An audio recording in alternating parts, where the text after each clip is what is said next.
은혜 많이 받으세요. 사랑합니다. 감사합니다. 마라나타.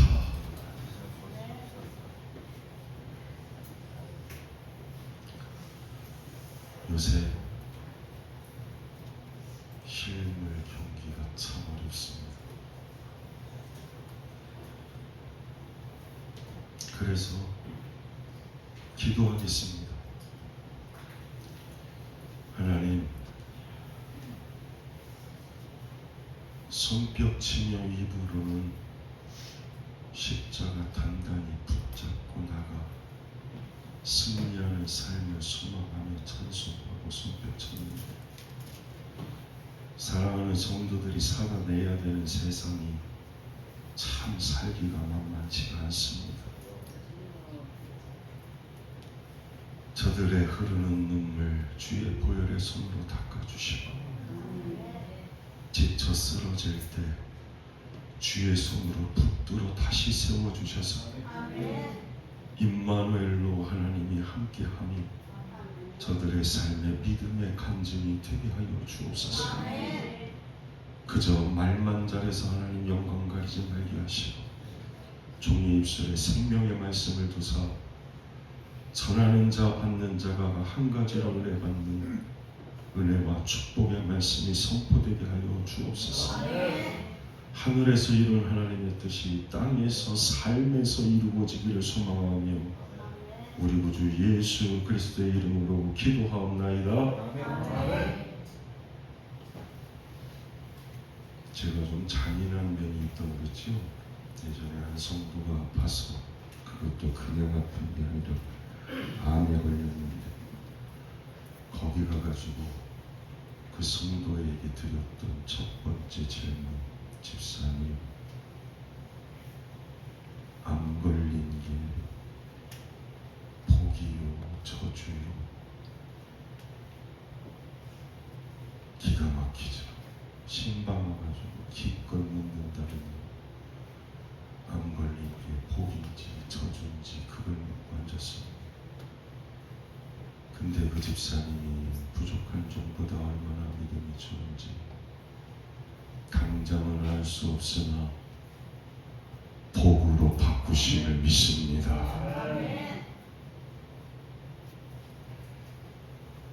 감사의 마음을 담아 드리는 헌금 수도 없이 말씀드리잖아요. 진짜 범사가 다 감사해서 드리는 헌금일 수도 있으나, 그러나 대부분의 경우는 지금은 아프고 지금은 어렵고 지금은 눈물 나지만 그래도 감사로 바꿔주실 줄로 믿고 그 믿음을 담아 드리는 헌금이 오늘 성도들의 감사 헌금이 아닐까. 그래서 받아들 때마다, 축복 기도할 때마다 가슴이 먹먹할 때가 있어요. 가끔 제가 그런 기도하잖아요. 지금 기도한 것처럼. 사랑하는 성도들 예배 마치고 세상으로 갑니다. 근데 저들이 살아내야 되는 세상이 만만치가 않습니다. 뭘 더 해서 힘든 것도 아니고 그저 사는 것 자체가 눈물 날 때가 많습니다.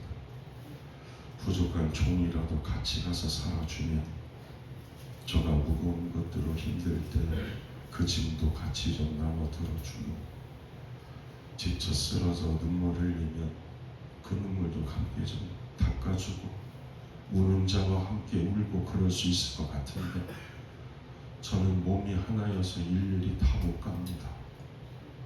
그런데 하나님은 다르시잖아요. 어디든 가실 수 있잖아요. 전지전능하시고 무소부지하신 하나님이시잖아요. 그러니까 꼭 같이 가서 좀 살아주세요. 그래서 저들이 힘들어 주저앉거들랑 권능의 오른손으로 붙잡아 일으켜 세워주시고, 저들의 눈에서 흐르는 눈물 보혈의 손으로 닦아주셔서, 그래서 오늘 하나님이 함께 하시니 믿음으로 간증될 수 있도록 그렇게 하나님 꼭 같이 가서 살아주세요. 오늘 말씀 되게 어렵습니다. 그래서 여태껏 미뤄왔습니다. 사도행전 강의하면서. 근데 12월을 맞아서 오늘 이 말씀을 전하려고 섰습니다. 사랑하는 여러분, 교회에서 가르치는 거짓말, 그런 기가 막힌 제목의 책이 있습니다. 이 책이요,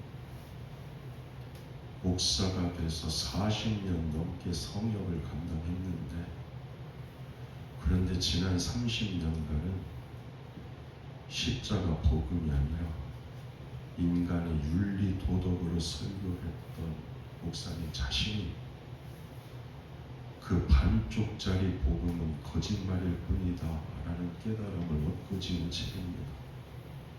그런데 그 책에서 오늘날 수많은 목회자와 교회가 과거 자신처럼 반쪽짜리 복음을 전하고 듣고 있다 그렇게 말하고 있습니다. 그래서 교회에 참된 믿음 가지고 신앙생활하는 신앙인이 아니라 반쪽짜리 복음으로 종교생활하는 종교인들만 넘쳐나고 있다. 게다가 목회자로서 뼈아프지만 예수님처럼 선한 목자가 아니라 양을 팔아 생계 유지하는 사뿐 목자들만 넘쳐나고 있다. 그렇게 말했습니다. 오늘 본문 말씀이 참 참담합니다. 사도행전 강의 가운데 가장 설교하기 힘든 너무나 유명한 아나니아와 삽비라에 관한 말씀입니다. 내용 다시 요약해 보겠습니다. 아나니아라는 사람이 그의 아내 삽비라와 더불어 초대교회 지도자였던 바나바와 초대교회 성도들처럼 자신들의 소유를 팔아서 그 얼마를 감추고 그리고 사도들의 발 앞에 가져왔는데, 그 일로 인해서 저들은 칭찬받은 것이 아니라 심판을 받아 죽음을 맞게 되었다는 것이 오늘 본문 말씀입니다. 그런데 사랑하는 여러분, 사실 이게 이해가 되십니까? 아니, 어떻게 헌금 다 드리지 않았다고 생명을 거두어 가실 수가 있습니까? 저와 여러분이 믿는 사랑의 하나님이 어떻게 이렇게 잔인하실 수가 있습니까? 그런데 오늘 본문 말씀을 잘 읽어보면 저들이 헌금을 다 하지 않아서 죽은 것은 아니라는 걸 알 수 있습니다. 또 오해하지 마십시오. 본문 3절 말씀을 다시 보면 이렇게 말씀하고 있죠. 합독합니다. 베드로가 이르되 네가 성령을 속이고 땅과 얼마를 감추었느냐. 왜 아나니아와 삽비라가 죽임을 당했다고요? 사탄이 마음에 가득하여 성령을 속였기 때문입니다. 성경은 아나니아와 삽비라가 심판받은 것이 전부를 드리지 않아서가 아니라 거짓된 마음, 거짓된 믿음 가지고 있었기 때문이라고 말씀하는 거죠. 그런데 이것이 우리에게 두려운 건 성령을 속이는 거짓된 마음, 거짓된 믿음이 오늘날 교회 안에도 넘쳐나고 있기 때문입니다.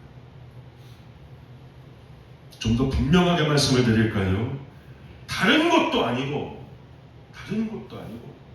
교회 안에서도 사람 무서운 줄은 아는데 하나님 무서운 줄은 모릅니다.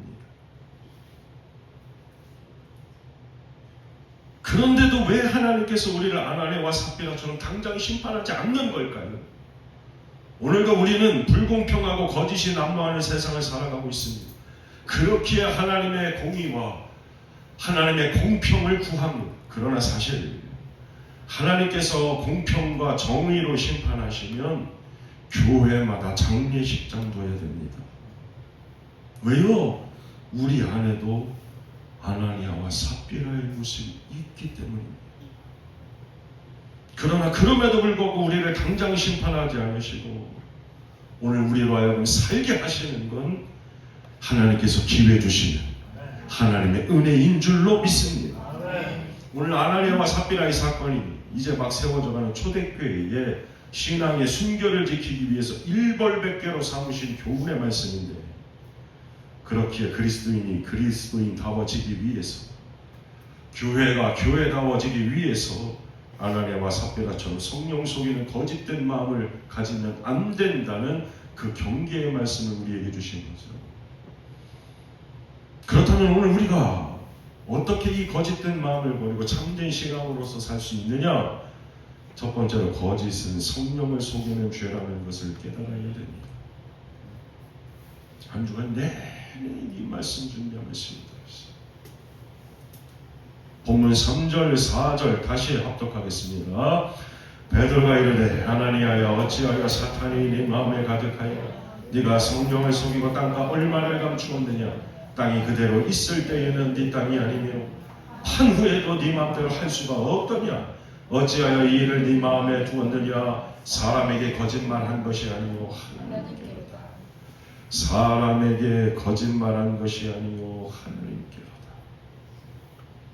조용히 따로 불러서 권면하는 게 아닙니다. 다른 사도들도 다 있는데 공개적으로 책망했습니다. 베드로가 아나니아에게 뭐라고 책망합니까? 네가 성령을 속였다. 그렇게 책망합니다. 사랑하는 여러분, 제가 아나니아라고 하면요, 사람들 남들 보는 눈도 있는데 그렇게 책망을 하면 대번 이렇게 항변하겠죠. 내가 언제 성령을 속였습니까? 사실 사랑하는 여러분, 오늘날 교회 안에서 특별히 우리 성천교회처럼 어려운 누군가 아나니아처럼만 헌금을 해줘도 그 사람 크게 칭찬받습니다. 소유를 다 팔아서 비록 얼마는 감추었을지 몰라도 나머지는 드렸습니다. 이 정도 헌신했으면 사람들이 그 사람 믿음 대단하다고 지켜 세울 겁니다. 좀 더 직설적으로 말씀드릴까요? 교회에서 누군가 이렇게 헌금했는데 목사님 제가 그 사람 책망한다고 그러면 제가 욕을 먹겠습니까? 아니면 헌금한 그 사람이 욕을 먹겠습니까? 오늘 본문 말씀이 우리 상식으로는 사실 도저히 이해하기 힘든 말씀입니다. 그러나 베드로의 말이 맞습니다. 아나니아와 삽비라는 성령을 속였고 하나님께 거짓말한 게 맞습니다. 한 번만 더 생각해 보십시오.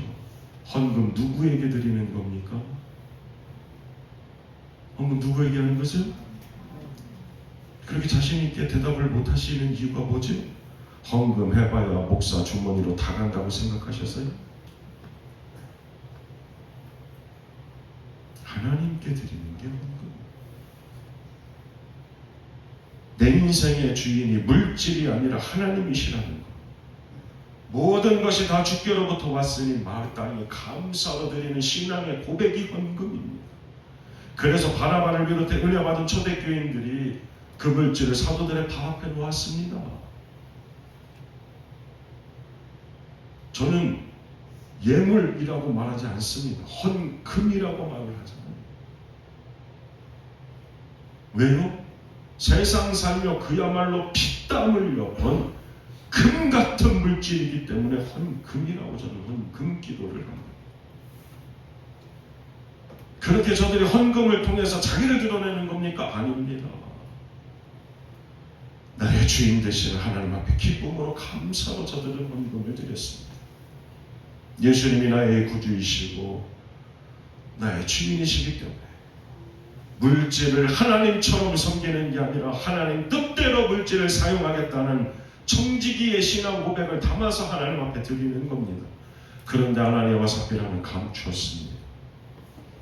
하나님께 드리면서 하나님 속일 수 있다고 생각한 거죠. 우리가 신앙생활하면서 이와 같은 이건 부족한 종에게 제일 먼저 하는 말씀이기도 합니다. 이게 가능할 거라는 그런 착각을. 제가 어릴 적에 거짓말하면 우리 어머니 불같이 화내시면서 이런 말씀하셨어요. 세상 사람은 다 속여도 이 애미는 못 속인다. 그런데 지금 베드로의 입을 통해서 아나니아와 삽비라에게 하나님께서 똑같이 말씀하시는 거예요.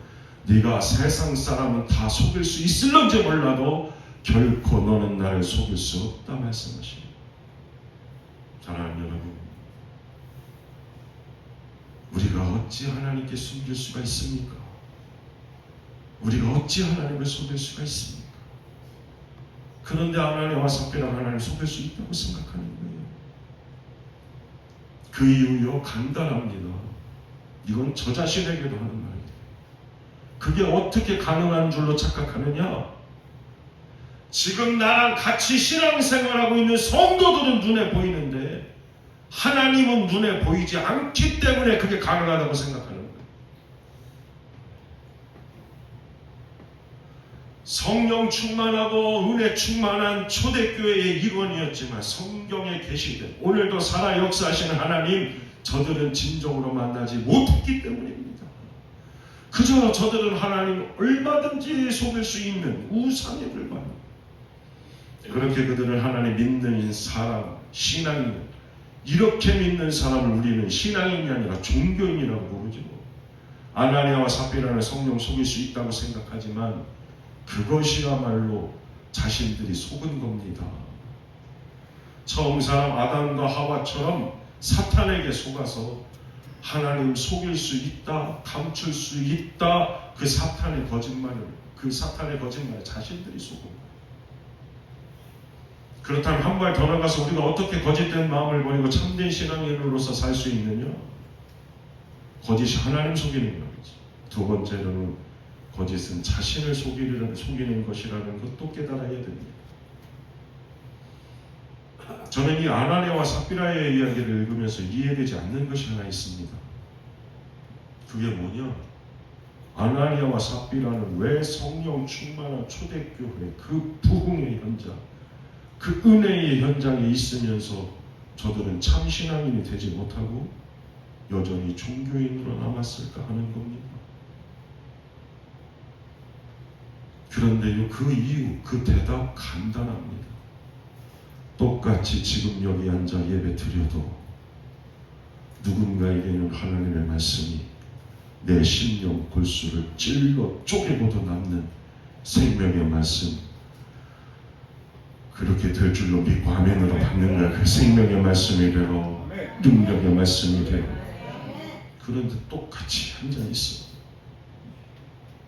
그 말씀이 나에게 주시는 말씀이 되지 못하면 간단하잖아요. 저들이 종교인으로 그냥 남아있는 이유, 자기 자신에게 속고 있는 거예요.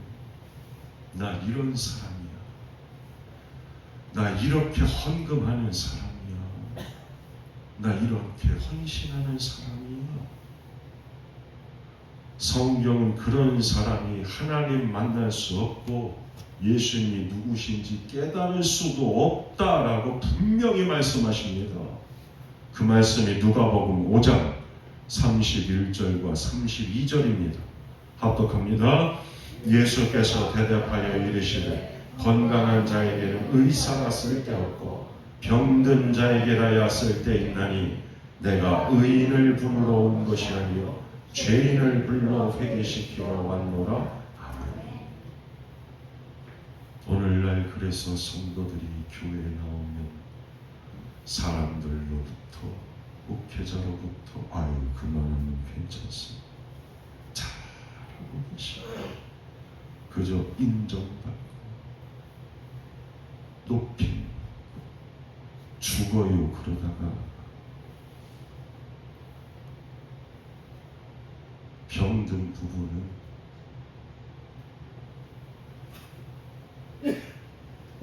갈라서 꺼내야 살아요. 잘못된 부분 콕 집어내면 세상 가서 내가 아픈 부분 콕 집어내면 명의라고 지켜 세우는 교회에서 목회자가 그런 얘기하면 어떻게 그럴 수가 있냐. 시험 들고 실족해. 그러다가 영이 죽어요. 예수님이 오늘 이 본문 말씀을 누구에게 하신 걸까요? 누구보다 자기가 하나님 잘 믿는다고 자부했던 바리새인들과 서기관들에게 하신 말씀입니다. 누구보다 율법 많이 알고 율법을 지켰고 성전 안에 있었으니까 자신들에겐 구원받는데 아무 문제 없다고 착각하고 있었기 때문에. 그런데 성경은요, 그 바리새인과 서기관들이 은혜 받았다, 구원받았다, 그런 말씀 단 한 구절도 성경에는 없습니다. 여기서 우리는 중요한 진리 하나를 얻어야 됩니다. 아무리 내가 성경 많이 읽고 묵상하고 알고 지킨다고 해도 날마다 십자가 보혈로 죄 씻지 않으면 은혜도 구원도 받을 수가 없습니다. 아나니아와 삽비라가 바로 그런 사람들입니다. 본문 1절 2절 보세요. 압도하겠습니다. 아나니아라 하는 사람이 그의 아내 삽비라와 더불어 소유를 팔아 그 값에서 얼마를 감춤해 그 아내도 알더라. 얼마만 가져다가 사도들의 발 앞에 두니. 이 본문이 앞에 본문과 연결되어 있는데, 그렇다면 그 앞에는 어떤 본문이 있느냐? 초대교회 무명의 성도들과 바나바가 자신들의 소유를 팔아서 사도들의 발 앞에 두었다. 그러면서 오늘 본문이 시작되는 거예요. 이게 무슨 말입니까? 아나니아와 삽비라는 소유를 팔아 헌금한 것이 초대교회 성도들이나 바나바처럼 하나님의 은혜를 깨달아서 그래서 자원하는 마음으로 드린 게 아니라는 말씀입니다. 저들이 하나님께 드린 이유는 하나님의 은혜 때문이 아니라 자기 체면 때문에, 다른 사람들의 이목 때문에 드린 겁니다. 왜냐하면 자신이 바나바보다 못할 게 없는 사람이라고 생각했어요. 그 헌신과 헌금을 통해서 바나바가 사람들의 존경을 받으니까 자기도 사람들에게 존경받는 사람 되기 위해서 내놓은 겁니다. 그런데 막상 온전히 다 드리려고 하니까 아깝습니다. 아직 자신이 진심으로 하나님을 체험한 것도 아니고 예수님을 나의 구세주로 영접한 것도 아닙니까? 그럼에도 불구하고 바나바처럼 물질로 자신도 사람들에게 인정과 존경을 받고 싶어서 그래서 얼마를 감춘 겁니다. 자, 그렇다면 이제 분명해지지 않았습니까? 이 사람들이 왜 그 물질을 사도들의 발 앞에 뒀어요? 하나님의 은혜를 진정으로 깨달아 드리는 것이 아니라 다른 사람들에게 자신들의 종교적인 열심이 얼마나 대단한지를 보여주기 위해서. 그러니까 그들 스스로 자기에게 여전히 속고 있는 거지.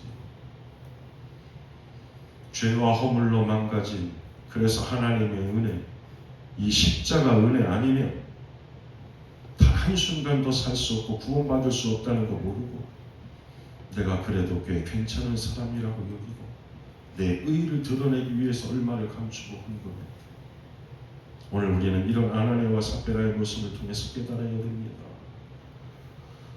오늘도 내가 십자가 앞에 나와 내가 그래도 괜찮은 사람이야, 그 착각에서 벗어나 내가 죄인 중에 괴수구나, 십자가 없이 살 수 없구나, 그 가슴 치는 회개 없이는 교회 안에서 열심히 헌신하면 헌신할수록 오히려 하나님과 더 멀어져, 십자가에서 더 멀어지는 삶이 될 수밖에 없습니다.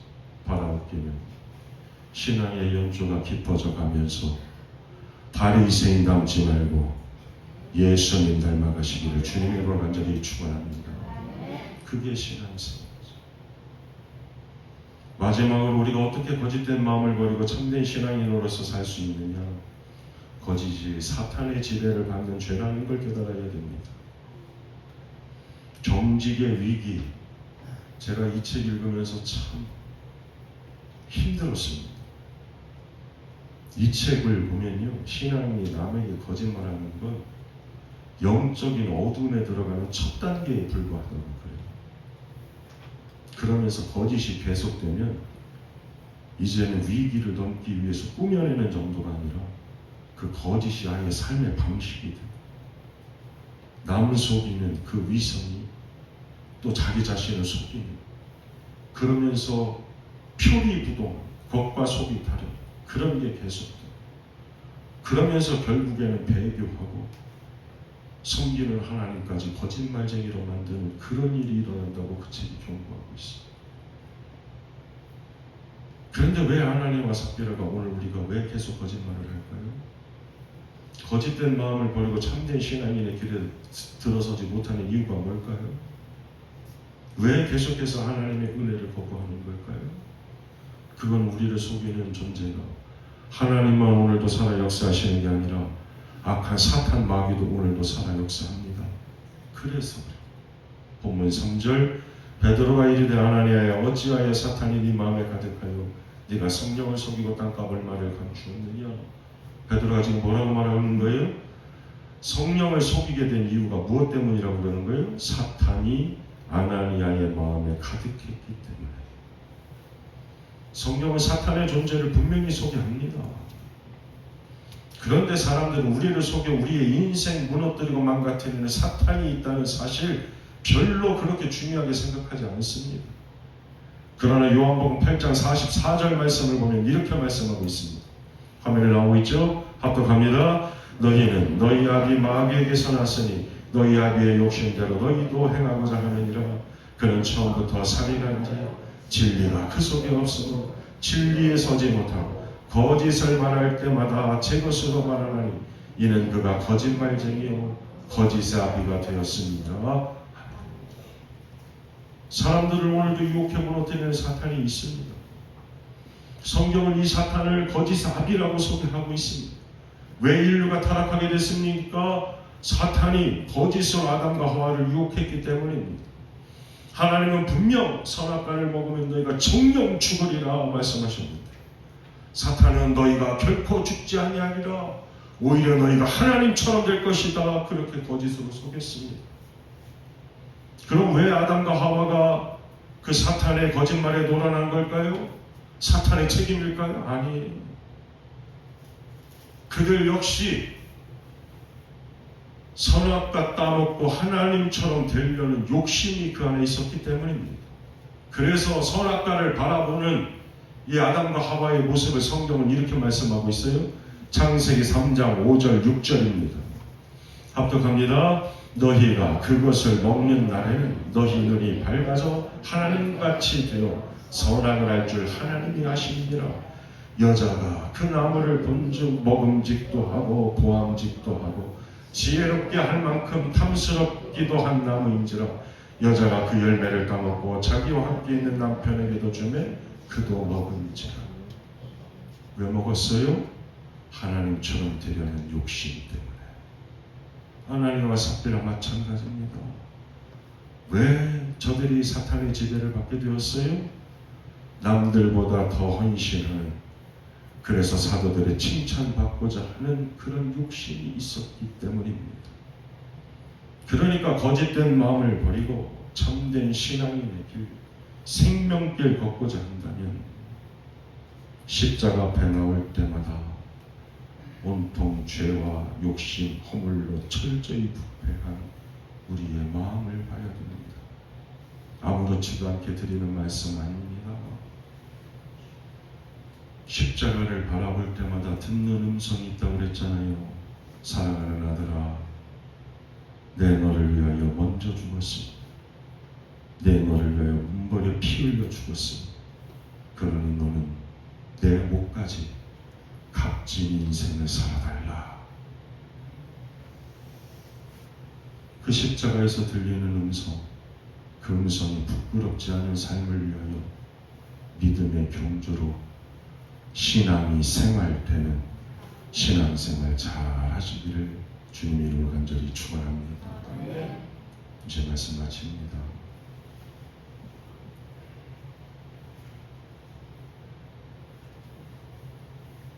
가장 낮은 곳에 피는 꽃이라는 이지성이라는 분이 쓴 책에 이런 얘기가 나와요. 세계 3대 빈민 도시, 가장 못 사는 세계 3대 도시 중에 필리핀 톤도에 파롤라 마을이 있다고 그래. 이 마을이 어떤 마을이냐? 거대한 쓰레기가 산을 만든 마을이에요. 필리핀의 온 것은 다 옛날 우리나라는 안 지고. 그래서 쓰레기가 산을 만든 마을. 정부도 포기했습니다. 그곳에 최고로 못 사는 사람들 3만여 채의 판잣집이 있답니다. 가장 못 사는 사람들이 모여들어서 그냥 판잣집을 짓고 사는 3만여 채가 된다. 그런데 그곳에 2000년부터 그 가난과 무지 속에 방치된 아이들을 모아서 교육하는 우리나라 선교사님이 계십니다. 김숙향 선교사님. 처음 그곳에 가서 8명으로 시작해서 지금 500여 명이 넘는 아이들을 교육하고 계시는데, 그들 중에 그 가장 열악한 환경에서 우리 속담에 개천에서 용 난다 그러는데, 개천에서 용이 나서 필리핀 최고의 명문대를 졸업한 아이들이 배출이 되기 시작하고, 그런데 더 놀라운 건요, 그 아이들이 다시 그 빈민촌으로 돌아와서 거기 있는 아이들을 가르치고, 수많은 대기업의 입사제를 다 뿌리치고 가장 작은 월급을 받으면서 그 아이들을 가르치는 거예요. 그래서 물었답니다. 연봉 많이 주고 미래가 창창한 대기업에 가지고 왜 이곳으로 다시 돌아오느냐. 그랬더니 내가 선교사님 통해서 배우고 만난 예수님은 그런 분이 아니어서. 그게 그 선생님들의 대답이라는 거예요. 그 선교사님에게 물으셨답니다. 여기 온갖 범죄가 난무하는 곳인데 흉악범들이 들어와서 여기 있는 아이들 해치면 어떻게 하려고 그러십니까? 그랬더니 김숙향 선교사, 내가 대신 죽지요. 그러면서 이 김숙향 선교사님이 마지막으로 전했던 말이 가슴이 먹먹합니다. 생명이 있어야 생명을 낳을 수가 있습니다. 생명이 있어야 생명을 낳을 수가 있습니다. 라는 그 말이에요. 초대교회의 부흥의 역사, 예수 생명의 역사입니다. 오늘 우리 심령이 다시 살아나는 것도 예수 생명이 있어야 살아날 수 있습니다. 성천교회의 부흥도 예수 생명이 있어야 가능합니다. 영원한 것을 얻기 위하여 영원할 수 없는 것들을 내려놓는 것이 그게 바보입니까? 아닙니다. 그 사람이 가장 지혜로운 사람입니다.